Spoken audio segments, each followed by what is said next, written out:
There was once upon a time a king's daughter, who was so beautiful, that there was nothing else so beautiful in the world. In consequence of her exceeding beauty, she was called the Fair One with the Golden Hair, for her locks were brighter than the brightest gold, and flowed in admirable curls round her neck and down to her feet. She was always seen with her curling ringlets, a crown of flowers on her head, and she wore clothes embroidered with diamonds and pearls, so that it was impossible to see her and not to love her. There was a young king, who governed a neighboring state, very rich and handsome and as yet unmarried. When report bore to him the beauties of the Fair One with the golden hair, for he had never seen her, he fell so violently in love, that he could neither eat nor drink, and resolved to send an ambassador to ask her hand in marriage. He had a magnificent carriage built for his ambassador. He gave him upwards of 100 horses and lackeys, and charged him, on his life, to bring back the princess with him. As soon as the ambassador had paid his respects to the king and had departed, all the court spoke of nothing but the princess, while the king, who did not doubt that the Fair One with the golden hair would consent to his wishes, prepared for her, against her arrival, fine clothes and handsome furniture. While the workmen were still busy at their work, the ambassador arrived at the princess's court, and declared the object of his coming, but, whether she was not on that day in the best humor or that she did not like the intended compliment, she answered the ambassador that she thanked the king for his offer, but had no wish to marry.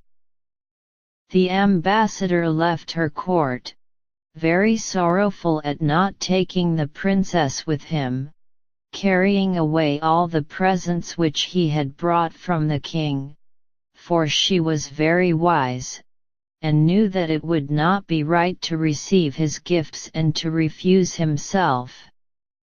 She therefore declined to accept even the beautiful diamonds, merely taking, in order not entirely to displease the king, 1/4 pound of English pins.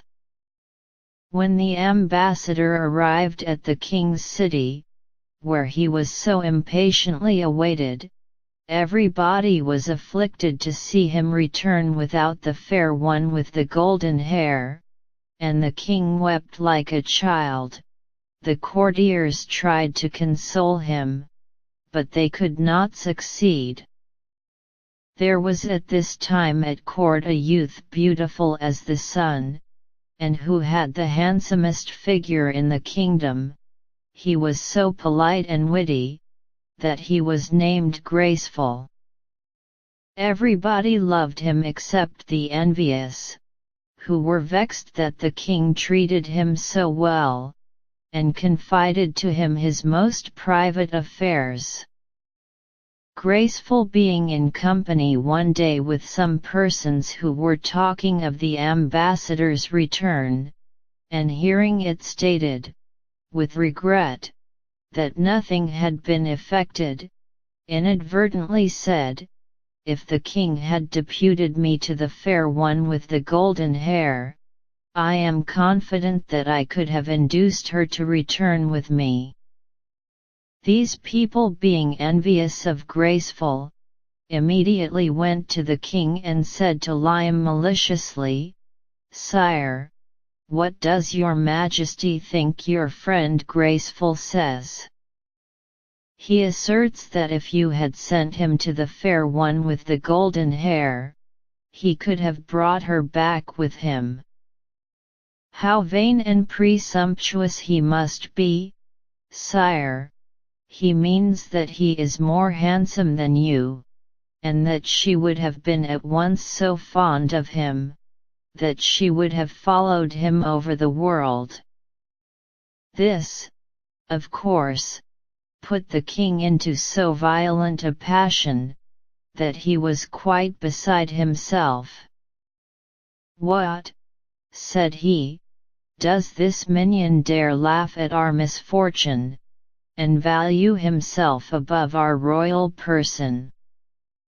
Let him be confined immediately in the Round Tower, and there be starved to death."